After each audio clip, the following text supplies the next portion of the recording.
तो नेपाल में लगातार यू टर्न का सिलसिला चल रहा है। यू टर्न का सिलसिला, अब ये खबर आ रही है कि सुशीला कार्की पीएम बन सकती हैं और आधी रात को एक महत्वपूर्ण बैठक हुई और इसी में सारी बाजी पलट गई है। नेपाल में संवैधानिक संकट बरकरार है। नेपाल का अंतरिम पीएम कौन होगा, इसे लेकर सस्पेंस लगातार बना हुआ है। इस बीच सबसे बड़ा अपडेट ये कि सुशीला कार्की नेपाल पीएम की रेस में एक बार सबसे आगे हो गई है। आधी रात को एक बैठक हुई और उसके बाद उनके नाम पर सहमति बन गई है। नमस्कार, मैं ललित प्रजापति। जेनजी प्रोटेस्ट के बाद नेपाल की कमान किसके हाथों में होगी, अब तक के सस्पेंस से पर्दा नहीं हट पाया है। जेनजी के विरोध प्रदर्शन के बाद ओली की सरकार गिर गई। केपी शर्मा ओली के इस्तीफे के बाद अंतरिम पीएम की तलाश जारी है। अंतरिम नेता चुनने को लेकर एक संवैधानिक संकट का समाधान ढूंढा जा रहा है। जो स्थितियां उसमें इसका समाधान ढूंढा जा रहा है। इस बीच नेपाल में एक और यू टर्न देखने को मिला है। नेपाल की जो पूर्व चीफ जस्टिस हैं सुशीला कार्की, उनका एक बार फिर नेपाली अंतरिम पीएम की रेस में वो सबसे आगे हो गई हैं। नेपाल में आधी रात को एक महत्वपूर्ण बैठक हुई और इसी बैठक में ये पूरी बाजी पलट गई है।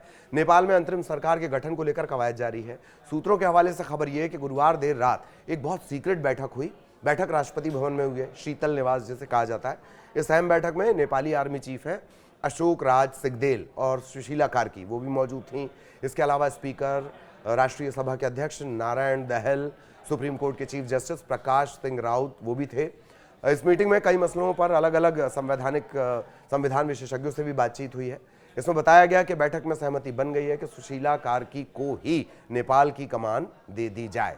सूत्रों का कहना यह है कि सुशीला कार्की पर ही अब तक सहमति बनती दिख रही है, क्योंकि जेनजी का जोश तो बहुत है, पर देश चलाने के लिए जिस होश की जरूरत पड़ती है वो तजुर्बे से ही आता है। नेपाल में ओली की सरकार को उखाड़ने वाले जेनजी की पहली पसंद अब सुशीला कार्की ही हैं, ये जानकारी लग रही है। शीर्ष सूत्रों के मुताबिक सुशीला कार्की के प्रधानमंत्री बनने की प्रबल संभावना है। गुरुवार रात ही इस पर सहमति बन गई है और शुक्रवार यानी आज इसका कभी भी ऐलान हो सकता है। औपचारिक ऐलान बस बाकी है। काठमांडू के जो मेयर हैं बालेन उर्फ बालेंद्र शाह, वो भी सुशीला कार्की को समर्थन दे रहे हैं। दरअसल इसमें एक पेंच है। जानकारी ये भी लग रही है कि बालेन शाह जो है वो चुनाव जीत कर पीएम बनना चाहते हैं और यही वजह है कि उन्होंने खुद को अंतरिम पीएम बनने के प्रस्ताव को ठुकरा दिया और सुशीला कार्की का वो समर्थन कर रहे हैं, क्योंकि अगर बालेन शाह अभी अंतरिम पीएम बन जाएंगे तो इन पर ही तो जिम्मेदारी रहेगी अगले चुनाव की, फिर बातें निकल कर आएंगी। खैर, तो पीएम कैसे बनेंगी सुशीला कार्की? दरअसल नेपाल सरकार चलाने के लिए अंतरिम प्रमुख के चयन को लेकर गतिरोध को दूर करने के लिए आधी रात संकट प्रबंधन दल की एक आपात बैठक हुई है। इस अशांति के बीच राष्ट्रपति रामचंद्र पौडेल ने गुरुवार को एक शांति की अपील भी की। यह भी कहा कि उनका लक्ष्य संवैधानिक ढांचे के भीतर राजनीतिक संकट का समाधान खोजना है। सूत्रों ने न्यूज 18 को बताया कि सुशीला कार्की को प्रधानमंत्री बनाया जाएगा और पहले उन्हें संसद के उच्च सदन में पेश किया जाएगा। तो अब यह सिर्फ बचा है कि आज इसका आधिकारिक ऐलान होना है। सूत्रों ने यह भी बताया कि पौडेल 2015 के संविधान के आधार पर समाधान पर जोर दे रहे हैं। हालांकि जो राजनीतिक अंतरिम प्रधानमंत्री का कोई प्रावधान नहीं है संविधान में, लेकिन कार्की को उच्च सदन में नामित करके एक जगह बनाई जाएगी और फिर उन्हें प्रधानमंत्री बनाया जाएगा। सूत्र ये भी बता रहे हैं कि इस प्रक्रिया के दौरान राष्ट्रपति आवश्यक प्रावधान करने के लिए एक अध्यादेश जारी कर सकते हैं। उन्होंने बताया कि घोषणा आज हो सकती है। अच्छा, सुशीला ने पहले हाँ कहा था, इसके बाद उन्होंने ना कह दी और अब फिर उन्हें मनाया गया, वो हाँ कह रही हैं। गुरुवार को दिन में एक खबर आई थी कि सुशीला कार्की ने पीएम की रेस से अपना नाम वापस ले लिया है। इसके बाद जेनजी ने कुलमन घिसिंग का नाम आगे बढ़ाया था, मगर कुलमन घिसिंग के नाम पर भी सहमति नहीं बनी है। बताया जा रहा है कि आर्मी चीफ ने सुशीला कार्की को करीब 15 घंटे तक मनाया है। जो सिग्देल हैं उन्होंने कार्की को मनाया है। फिलहाल नेपाल में अब भी उथल पुथल का दौर चल रहा है। आज का दिन नेपाल की सियासत में अहम होगा। आज आधिकारिक तौर पर ऐलान हो सकता है कि नेपाल का अंतरिम प्रधानमंत्री होगा कौन। एक बात और भी सामने आई है कि नेपाल में अगले 6 महीने में चुनाव कराने की जो जिम्मेदारी होगी वो इसी अंतरिम सरकार पर होगी। अब सुशीला कार्की को जान लीजिए। नेपाल के सुप्रीम कोर्ट की वेबसाइट के मुताबिक जो सुशीला कार्की, उनका जन्म 7 जून 1952 को नेपाल के विराटनगर में हुआ। 1972 में विराटनगर से उन्होंने स्नातक किया। 75 में उन्होंने बनारस हिंदू विश्वविद्यालय भारत BHU राजनीति विज्ञान में स्नातकोत्तर की डिग्री, मास्टर्स डिग्री हासिल की। 1978 में त्रिभुवन विश्वविद्यालय से कानून की पढ़ाई की। 1979 में विराटनगर में वकालत की शुरुआत की। इस दौरान 1985 में धरान के महेंद्र मल्टीपल कैंपस में वे सहायक अध्यापिका मतलब टीचर भी रही हैं। वहाँ पर उनकी न्यायिक यात्रा का जो अहम पड़ाव है वो 2009 में आया, जब सुप्रीम कोर्ट में अस्थायी न्यायाधीश बनी वो। 2010 में स्थायी न्यायाधीश भी बन गई। 2016 में कुछ समय के लिए कार्यवाहक मुख्य न्यायाधीश रहीं और 11 जुलाई 2016 से 6 जून 2017 तक नेपाल की पहली महिला मुख्य न्यायाधीश के रूप में पद संभाला। दरअसल उनका रवैया बहुत सख्त माना जाता है सुशीला कार्की का, और इसके चलते उन्हें विरोध का सामना करना पड़ा। अप्रैल 2017 में उस समय की सरकार ने संसद में उनके खिलाफ महाभियोग का प्रस्ताव रख दिया। ये बहुत रेयर होता है, लेकिन उनके खिलाफ महाभियोग आया। आरोप ये कि उन्होंने पक्षपात किया और सरकार के काम में दखल दिया। प्रस्ताव आने के बाद जांच पूरी होने तक मुख्य न्यायाधीश के पद से उन्हें निलंबित कर दिया गया। इस दौरान जनता ने न्यायपालिका की स्वतंत्रता के समर्थन में आवाज उठाई और सुप्रीम कोर्ट ने संसद को आगे की कार्रवाई से रोक दिया।